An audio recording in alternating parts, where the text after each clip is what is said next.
Hi, I'm Rob Cosman. Welcome to my shop. Half-blind dovetails, front of the drawer, are a lot more difficult than through dovetails at the back. But a half-blind dovetail chisel, we make them here, makes it so much easier. I'm going to show you how to make one.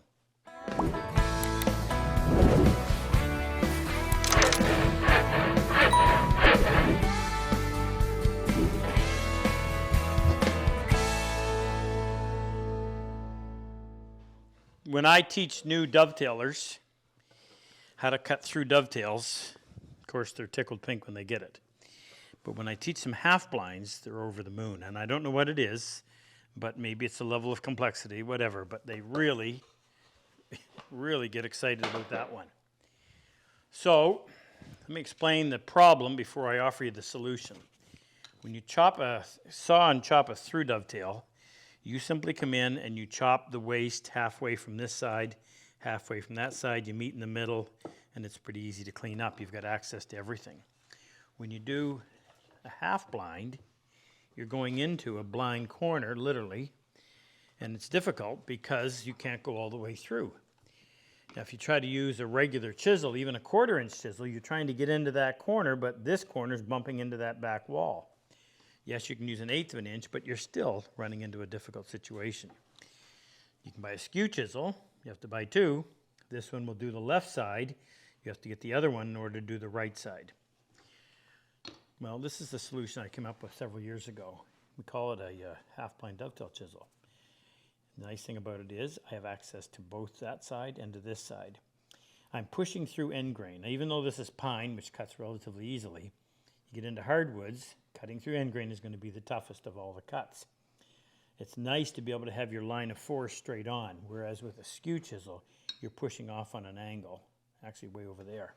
This one, you're pushing straight on and just allowing the chisel, the shape of the chisel, to get you into that corner. So I can come in and I can undercut those fibers on the side, go from one side to the other, work my way right in. Still got a little bit of work to do on the back wall, but it makes it so much easier to do. So what I want to do is walk you through how I lay it out and how I grind it, and you can do it yourself. If you don't want to do it, you can always get one from us, but if you're going to do half blinds, I wouldn't want to do them without it. Okay, I'm using a 5/8 beveled edge chisel. Now, most of your half blinds are going to be in material that's anywhere from 3/4 to 7/8 of an inch thick. So I figure you're going to want to be able to get in at least 3/4 of an inch, perhaps even a little bit more. So first thing I want to do is mark a line that will take me down to that depth. And I find a black Sharpie seems to work the best. So we're going to go 3/4.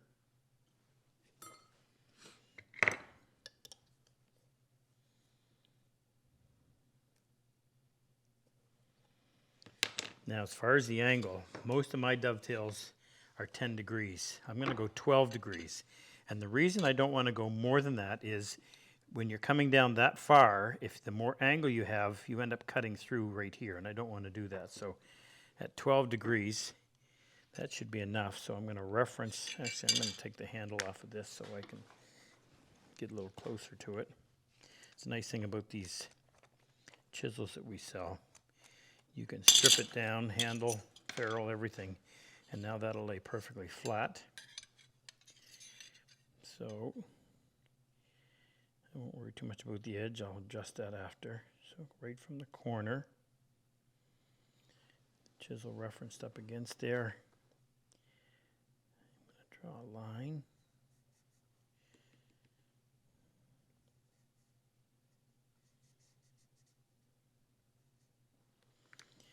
And then 12 degrees in the other direction.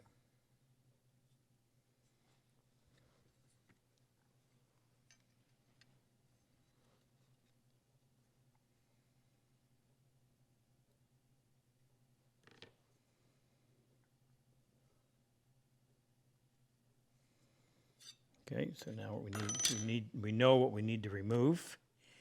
We'll go over to the grinder and I'll show you how I do that. I'm using what's called a CBN wheel. You can use a regular grinding wheel. Only problem is you got to constantly go in and reshape it because I need these corners to be nice and sharp. CBN wheel is carbon cubic boron nitrate. Nitrate, and it's adhered to a steel wheel with nickel, and it just cuts really fast and really cool. I won't have to dip this through the whole process.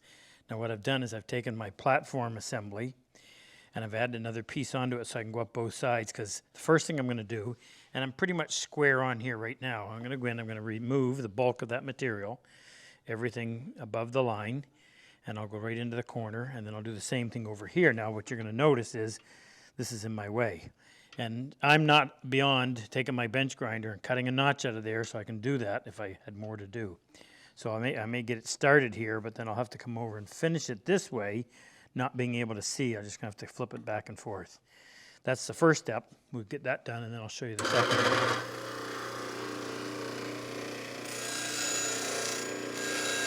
Don't push hard.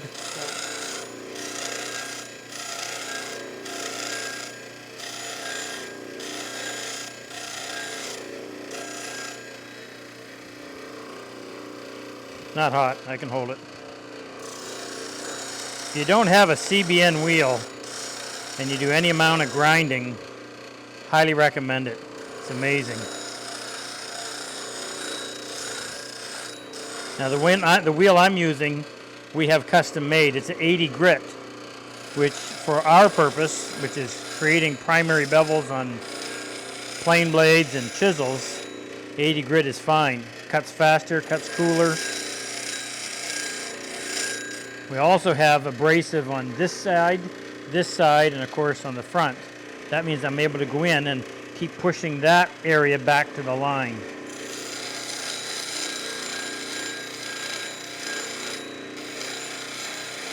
I'm going to take that right to the point, and the line is my approximate.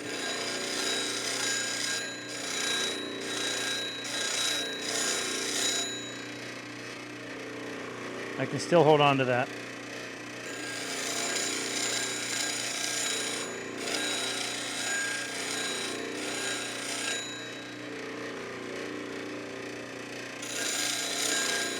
And you consider we're working on a piece of hardened steel. You don't want to overheat it and take the temper out, but this wheel cuts so cool that you usually don't even need a tub of water nearby. I also like this because it doesn't lose its shape. If you're using a traditional wheel, you're going to have to go in there and literally shape it and restore it every time, or several times actually during the process, in order to keep those corners nice and sharp.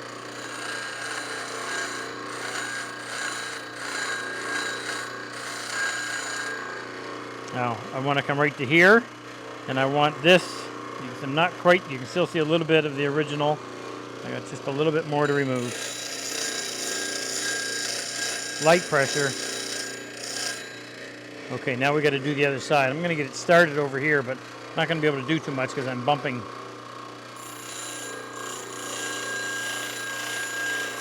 I'm going to have to do all of that like this, but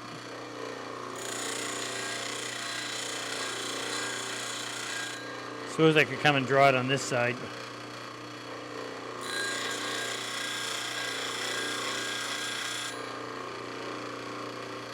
Hey, if you like this video, we have more. Our newsletter has subscriber-only content, monthly discount on tools, and anything we bring out that's new, subscribers get first crack at it. Click on the link below. Let's get back to work.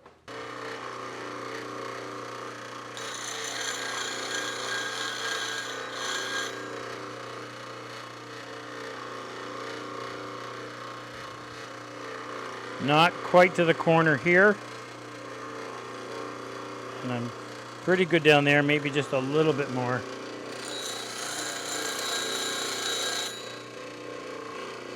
Okay.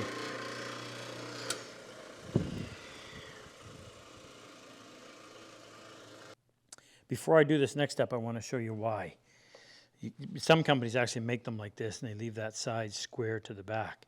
The problem is when you're coming in here and you're trying to plow through that material, do you see how this area gets in the way of what you're trying to do?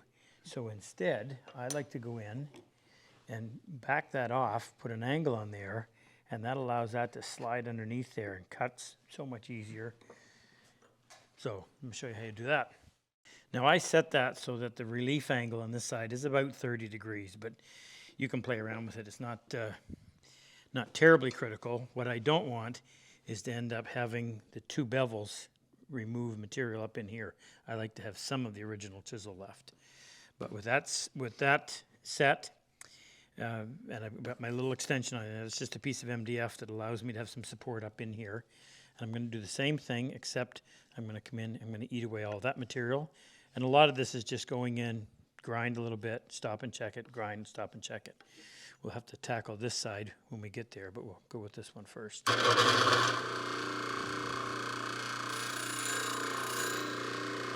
You want to keep that edge right there parallel to the stone, to the face of the stone. I don't know why I move this back and forth. I do out of habit.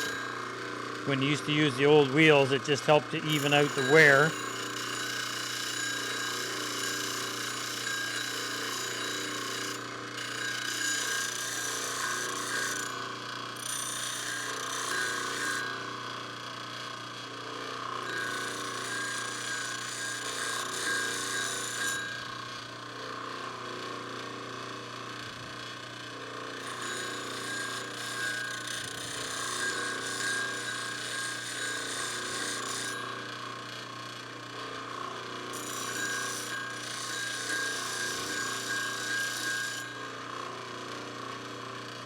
Okay, so that side is done. Now we just got to repeat the other side. The simple solution is just to move the wheel to the other side. Glad I thought of it before I end up cutting notch out of my grinder.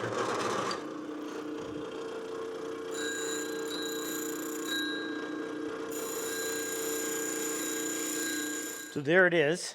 Now if you look really close, one side's a little more sloped than the other, but as long as I've got clearance, if I wanted to, I would go back and switch the wheel because I actually took more off the last side than this one, but I'm not going to bother.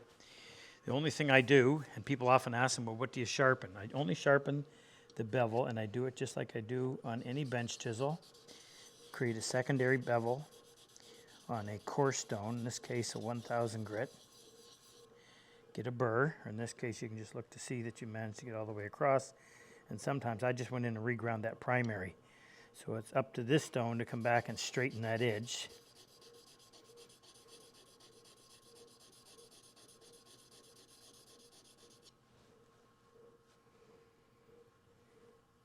As long as the burr goes side to side, it's almost, need a little bit more. I'd started with a used chisel and the bevel was a little bit butchered on it. So I had to clean that up on the wheel.